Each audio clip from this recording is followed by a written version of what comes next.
Hello my dear friends, मैं आपके अपने YouTube channel start to fluent learn इस क्लास में हार्दिक हार्दिक स्वागत करता हूं। दोस्त, आज का क्लास उन स्टूडेंट के लिए है जो क्लास 4 में पढ़ते हैं।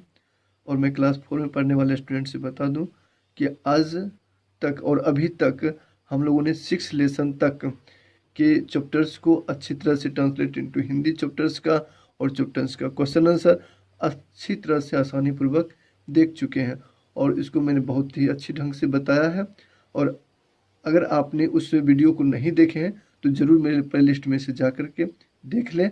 और आज जो है हम लोग 7वां लेसन का क्वेश्चन आंसर जो है करने वाले हैं इस पार्ट में। तो हमने पहले इसका जो है ट्रांसलेट इनटू हिंदी कर चुके हैं। आज जो है हम लोग अभी वार्मर का जो है क्वेश्चन आंसर देखने वाले हैं। और इस क्वेश्चन आंसर में कहा गया है, have you ever quarrelled with your brother और सिस्टर और एनीबडी एल्स? क्या आपने अपने ब्रदर या सिस्टर के साथ या फिर कोई अलग पर्सन के साथ आपने झगड़ा किए हैं?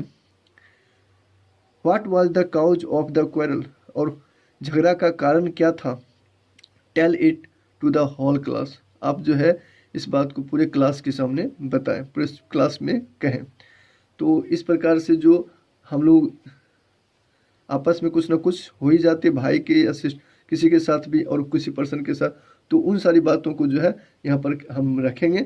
तो इसके इंग्लिश में कुछ हमने सेंटेंस यहाँ पर रखे हैं, उसके लिए हम आपको यहाँ पर नोटबुक से दिखाएंगे, क्योंकि जो है हमने इसमें जो है बहुत ही अच्छे ढंग से आपके लिए तैयार करके लाते हैं हर क्लास में। तो आप जो यहाँ पर पूरा अच्छी तरीक़ा से इसको देखें, समझें और कोशिश करें कि इसको जो है इसको नोट करें दिमाग में भी और अपने कॉपी में भी। चलिए चलते हैं। तो इसमें कहा गया, I often quarrel with my brother, अर्थात मैं अक्सर जो है छोटी मोटी बातों को लेकर के भाई से झगड़ जाता, भाई के साथ झगड़ा कर लेता हूँ अक्सर। The quarrel begins, the cause of the quarrel begins with a small thing. कहा गया है कि कारण जो होता है, झगड़ा का कारण जो होता है शुरुआत में बहुत छोटी चीज़ों के लिए होती है, but the quarrel turns to be strong, और बाद में चल करके वह बड़ा रूप ले लेता है, स्ट्रॉन्ग बन जाता है, वही मुद्दा मजबूत बन जाता है। आफ्टर सम टाइम्स, बाद में कभी मतलब सम टाइम मतलब कि कुछ समय के बाद जो है वी फॉरगेट द क्वारल, हम लोग झगड़ा को भूल जाते हैं। And start to play together, और एक साथ जो है खेलना फिर शुरू कर देते हैं। तो इस प्रकार से जो है सबके साथ ये घटनाएं घटती है। तो उसी को लेकर के हमने इसमें लिखा है। तो आप भी है इसको जो लिख लें अच्छी तरह से, उसको समझ लें इस क्वेश्चन को। ये वार्मर का क्वेश्चन है, लेकिन मेन क्वेश्चन जो हम लोगों का पार्ट से है वो अब स्टार्ट होने जा रही है। तो आप जो है अब अच्छी तरह से ध्यान देंगे। तो पार्ट का जो है पहला B.1 में कह रहा है ट्रू और फॉल्स के बारे में, जिसमें आपको जो है based on your reading of the poem से whether the following statements are true और फॉल्स। अर्थात आप पोएम को जो रीडिंग किए हैं उससे जो आपको कथन यहाँ पर मिलेंगे उसको आपको ट्रू और फॉल्स करना है। तो सबसे पहले यहाँ पे कह रहा है कि the quarrel was between a cat and a dog. क्या लड़ाई जो है एक कुत्ता और एक बिल्ली के बीच था? किसमें? कविता में। तो ये तो फॉल्स है, तो इसमें आप लिख देंगे फॉल्स। ठीक, तो इस प्रकार से आप इसका फॉल्स लिख देंगे। अगला है कि the quarrel grew stronger later on, अर्थात लड़ाई जो है बाद में बढ़ जाता है। तो ये बात बिल्कुल राइट है, तो इसमें हम ट्रू लिखेंगे ना। इस प्रकार से आप भी ट्रू लिख लेंगे। अगला जो है the quarrel began at night, अर्थात लड़ाई जो है रात में शुरू होता है। तो ये तो गलत है, तो ये हो जाएगा फॉल्स। चलिए अगला पार्ट, अगला जो है C.1, इसको हम लोग अब देखने का प्रयास करेंगे और समझने का प्रयास करेंगे। तो इसमें कह रहा है टिक द करेक्ट आंसर, यानी कि ऑप्शन बेस्ड ये क्वेश्चन रहेगा आपके बीच। और इसमें आपको हम यहाँ क्वेश्चन पढ़ेंगे और उसके ऑप्शन में टिक करना है। तो कह रहा है कि why did the brother thump his brother on the back, brother on the back, अर्थात भाई ने क्यों जो है उसको अपने भाई को पीठ ठोका था इन झगड़ा करने के बाद। तो ये ऑप्शन है यहाँ पे, बिकॉज ही वॉज एंग्री, क्योंकि वह उससे गुस्सा था इसलिए उसको ठोका था, ऐसा कोई बात नहीं है। अगला है because he wanted to stop quarrelling, क्योंकि वह झगड़ा को समाप्त करना चाहता था। तो ये कुछ कुछ राइट लग रहा है। फिर अगला ऑप्शन भी देख लेते हैं, लगे हाथों, because he wanted to hurt his brother या सिस्टर, अर्थात क्योंकि वह अपने भाई और बहन के साथ को चोट पहुंचाना चाहता था। बिल्कुल ये भी गलत है। तो आपका जो है ये जो बी नंबर जो है ये आपका बिल्कुल राइट हो जाएगा, क्योंकि वह झगड़ा को समाप्त करना चाहता था। चलिए अगला है कि आंसर द फॉलोइंग क्वेश्चन, अर्थात यहाँ पर जो है कि who is quarrelling in the poem, question answer के साथ है, क्वेश्चन आंसर के साथ दिया हुआ है। तो ये ऑप्शन वाला क्वेश्चन एक ही था C.1 में, और C.2 में जो है ये क्वेश्चन आंसर आपको कहता है नीचे दिए गए प्रश्नों का जवाब अब क्वेश्चन का आंसर दें। तो सबसे पहले इसमें कह रहा है कि who is quarrelling in the poem, अर्थात कविता में कौन झगड़ रहे हैं, कविता में कौन झगड़ रहे हैं। सिंपल सा आंसर है इसका कि दोनों भाई झगड़ रहे थे, दोनों भाई एक साथ झगड़ रहे थे। तो इसको हम लिखेंगे इस प्रकार से कि two brothers are quarrelling in the poem, अर्थात दो भाई कविता में झगड़ रहे हैं, इसका आंसर हो जाएगा। और अगला क्वेश्चन है, पहले क्वेश्चन को समझ लें। तो क्वेश्चन अगला कह रहा है यहाँ पे किताब से देख करके, चलिए देखते हैं क्या कह रहा है। In the beginning of the poem, अर्थात कविता के शुरुआत में the brother is called wrong, मतलब भाई ने रॉन्ग गलत कहा था एक भाई ने। In the and he is called right, और लास्ट में वही जो है जिसको गलत कहा गया था ही इज कॉल्ड राइट, और लास्ट में वही जो है सही हो गया था। Why do you think here is a change in the narrator's opinion about his brother, मतलब कि जो भाई ने कहा था ऐसा, उसकी ओपिनियन लास्ट में बदल कैसे जाती है, इसके बारे में यह क्वेश्चन है कि उसका जो है विचार जो है, ओपिनियन जो है वह फिर बदल कैसे जाता है। वही उसको रॉन्ग कहा था, फिर वही उसको राइट कह देता है। तो देखते हैं इसके आंसर को और समझते हैं क्यों आखिर ऐसा बात हुआ था। तो ये आप नोट भी कर लेंगे अच्छी तरह से, बहुत ही अच्छा इसका उत्तर यहाँ पे प्रस्तुत है। तो इसमें कह रहा है कि the narrator of the poem changed his opinion about his brother, अर्थात नरेटर एज ही एक्सेप्ट है, यहाँ तक है the narrator of the poem changed his opinion, अर्थात जो नरेटर था, जो कहने वाला भाई था, उसका जो है कथन कविता में बदल जाता है, अपना विचार उसका अपने भाई के प्रति क्या होता है, बदल जाता है। Because as he accepted his fault, उसने अपने गलती को क्या करता है, एक्सेप्ट स्वीकार कर लेता है। The brother had thumbed on his back, और अपने भाई को जो है विद लव, अर्थात प्यार के साथ जो है अपने भाई को पीठ को थपथपाता है। He himself came ahead to end the quarrel, और वही जो है स्वयं लास्ट में जो है आगे आकर के इंड द क्वारल, और झगड़ा को समाप्त भी करता है। आगे आकर के वो गलती भी स्वीकार करता है और आगे झगड़ा को समाप्त भी करता है। So the narrator's opinion changed about his brother, इसलिए जो है उसका भाई जो नरेटर था उसका ओपिनियन क्या होता है, उसके प्रति, अपने भाई के प्रति बदल जाता है। तो इस प्रकार से हम इसका उत्तर आसानी पूर्वक so the narrator's opinion changed about his brother, इस प्रकार से इसका उत्तर हम देंगे।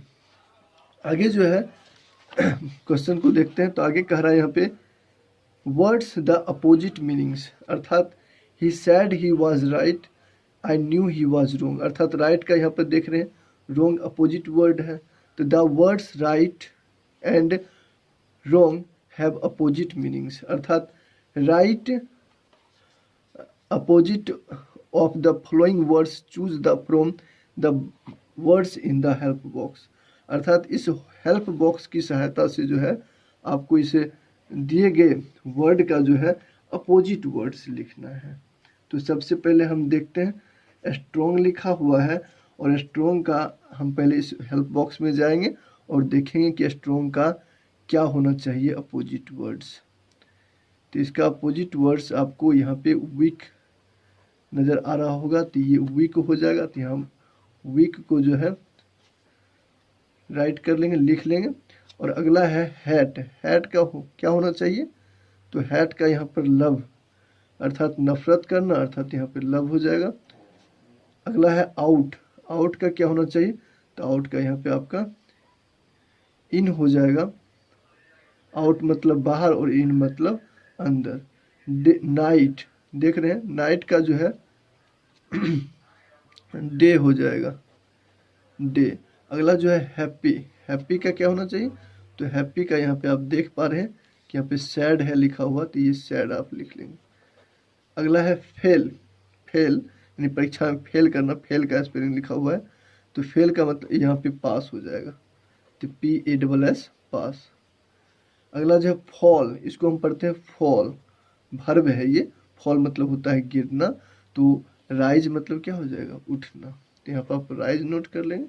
अगला है पुल। पुल अर्थात पुश, तो यहाँ इसका हो जाएगा पुश। इस प्रकार से हमने अपोजिट वर्ड वाला जो क्वेश्चन था इसको हमने कंप्लीट कर लिया। आगे जो है कह रहा है use had, happy, night and strong in sentences of your oven, अर्थात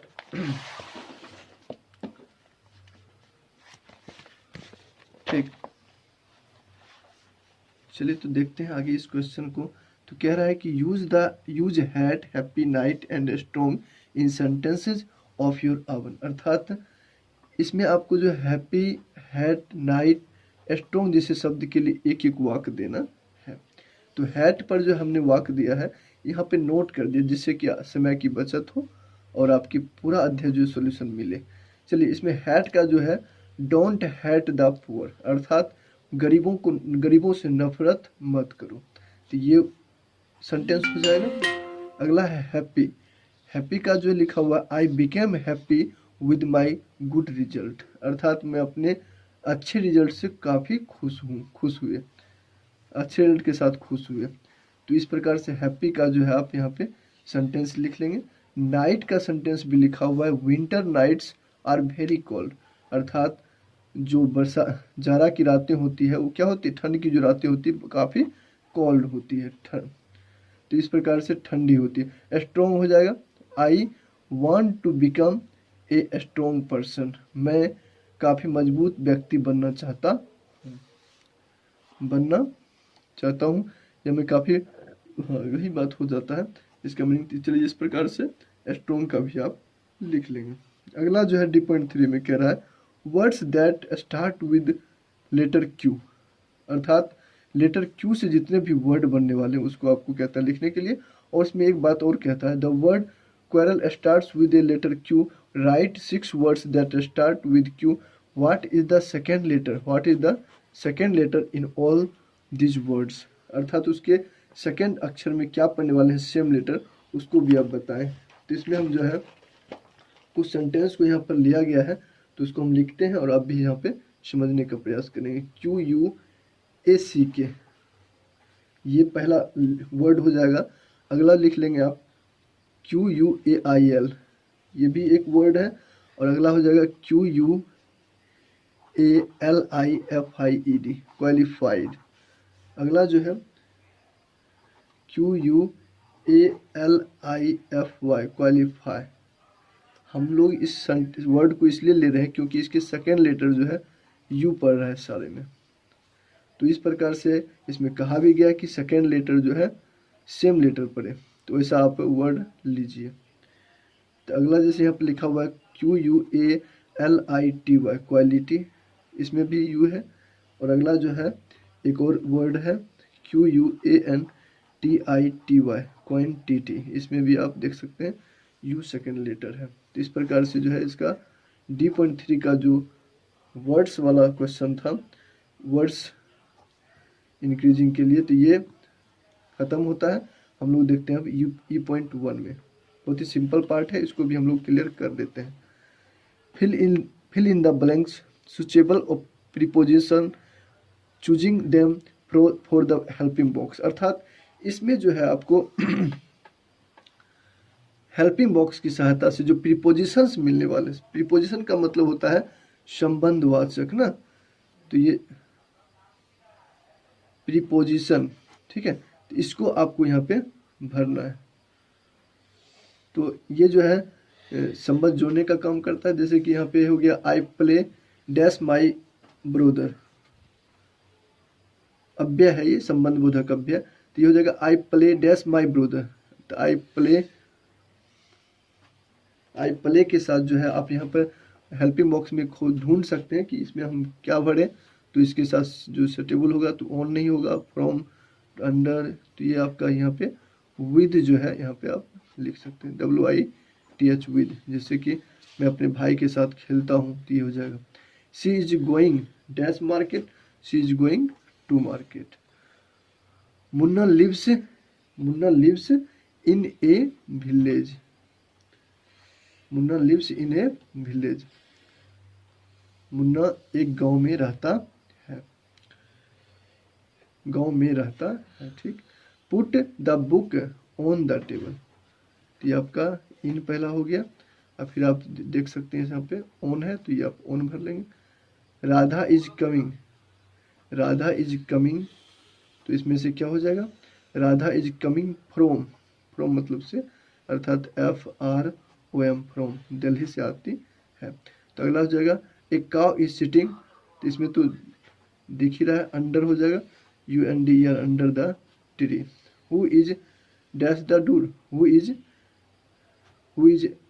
मतलब कि दरवाजा पर कौन है, कौन है, तो 8 हो जाएगा who is at the door. Come back before sunset, तो बिफोर यहाँ पर प्रीपोजिशन हो जाएगा। और अगला जो है आपका देख पा रहे हैं आप लोग, तो यहाँ से है this toy is dash, this toy is dash you, तो this toy is for you, मतलब आपके लिए है यह खिलौना, यह खिलौना आपके लिए है। What is the name of your friend, तो यहाँ पर ऑफ का यूज किया जाएगा, ऑफ प्रीपोजिशन, ये सब जितने भी हम लिख रहे हैं सारे प्रीपोजिशन वर्ड हैं। I like to travel dash, यानी बाय, पे आपको बच रहा था बाय, बाकी सारे हमने क्लियर कर लिए हैं। तो इस प्रकार से ये सारे आपको वर्ड भर लेना है।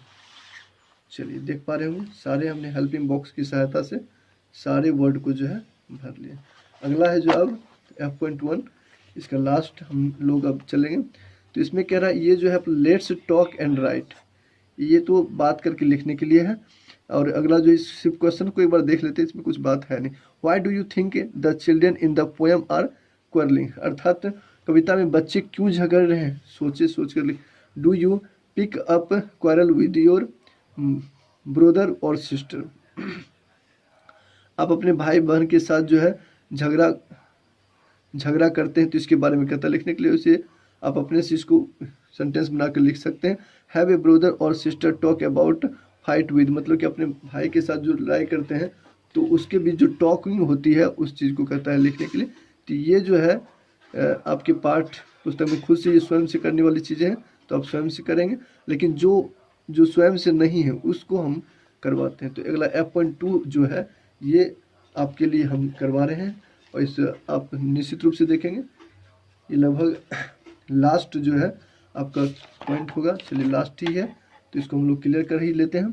Complete the following passage choosing words from the brackets, अर्थात वर्ड्स को चूज करके यहाँ पर से आपको कंप्लीट करना। आई क्वारल्ड विद माई, तो यहाँ पे क्या हो जाएगा, I quarrelled with my brother, BROTHER, brother.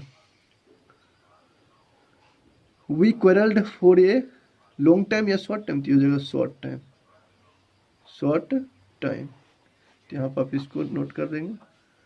We dash during this time stop talking each other, या हिट या कॉल्ड ईच अदर, तो यहाँ पे आप जो है स्टॉप टॉकिंग ईच अदर लिखेंगे, इस चीज़ को जो है आप यहाँ पे लिख देंगे।